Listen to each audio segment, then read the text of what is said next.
2.5 decades ago, Sony changed the face of this industry when they entered a console market dominated by Nintendo and Sega. The PlayStation proved to be an immense success, establishing the brand as an institution to be reckoned with, which is a legacy that has been maintained to this day.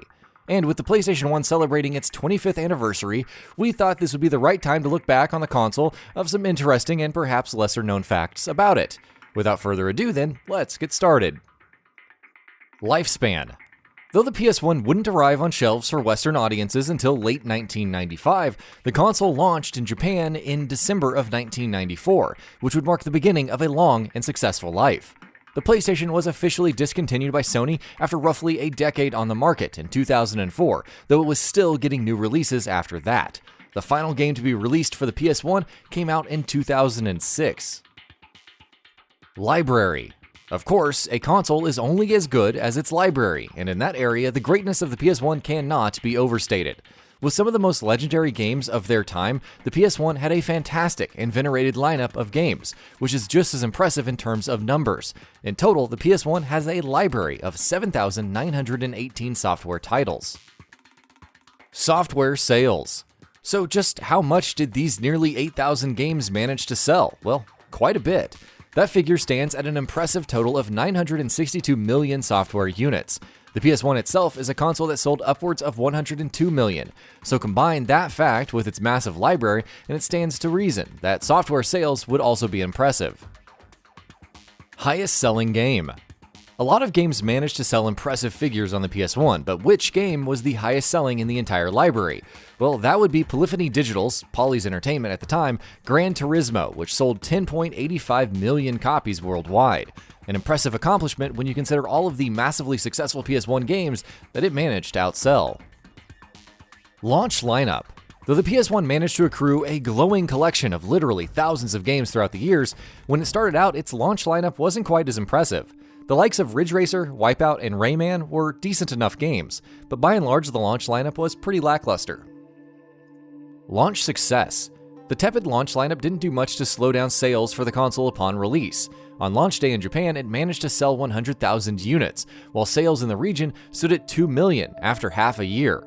Meanwhile, it also sold 800,000 units in the US during its first 4 months on the market. Third-party support.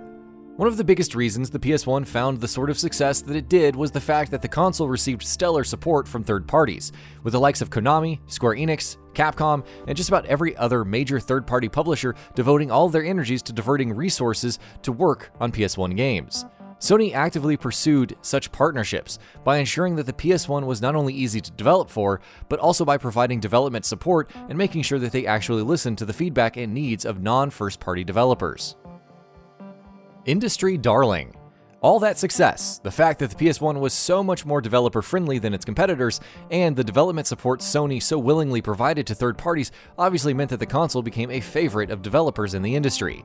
For instance, by 1996 end, after just 2 years in the market, 1 year in the West, there were 400 PS1 games in development, as opposed to 200 on the Sega Saturn and 60 on the N64. Ken Kutaragi. Ken Kutaragi, often called the father of the PlayStation, changed Sony's fate with the PS1, but things almost turned out very differently for him. The PS1 only came about as a console when Sony's collaboration with Nintendo on a disc-based console came to a premature end. That collaboration, in turn, only emerged because Ken Kutaragi was working with Nintendo on the side without Sony's knowledge, for which he was almost fired. It was only after Sony's CEO, Norio Oga, recognized the potential of Kutaragi's work and of working with Nintendo that Kutaragi was kept on at the company. Early hardware problems. It's not uncommon for consoles to launch with hardware problems. The Xbox 360 had the red ring of death, the Switch has the Joy-Con, and the PS1 too launched with its set of issues. These included loud ticking noises coming from some consoles, or the console lens not being able to read discs, which resulted in games failing to load. Gran Turismo. We've mentioned Gran Turismo a couple of times in this feature, and while it's impressive how well it sold and how it spawned such a successful series, what's even more impressive is how it was developed. The team behind it was comprised of just 7 to 15 people, and the entire game was developed over 5 years. Crash Bandicoot. Crash Bandicoot is a game that you can't help but associate with the PS1, but the iconic Bandicoot wasn't always going to be a Bandicoot. During early development, Naughty Dog had narrowed down the species of their protagonists to a selection of 3 choices: Wombat, Bandicoot, and Potteroo. Crash Bandicoot then was initially internally called Willy the Wombat, and we're all glad that that's not the name they ultimately settled on. Final Fantasy VII. Final Fantasy VII is perhaps the most beloved and legendary game in the PS1 library, but it too could have been a very different game. Early versions of the game's scenario involved a lot of the elements of the final game, but there were also elements of a detective story that never made it into the game. Black discs. The black discs that PS1 games were shipped on is an image imprinted into many minds, but here's an interesting fact about them. They didn't really need to be black. The only reason they were shipped black was because they looked cool. The color served no actual other function.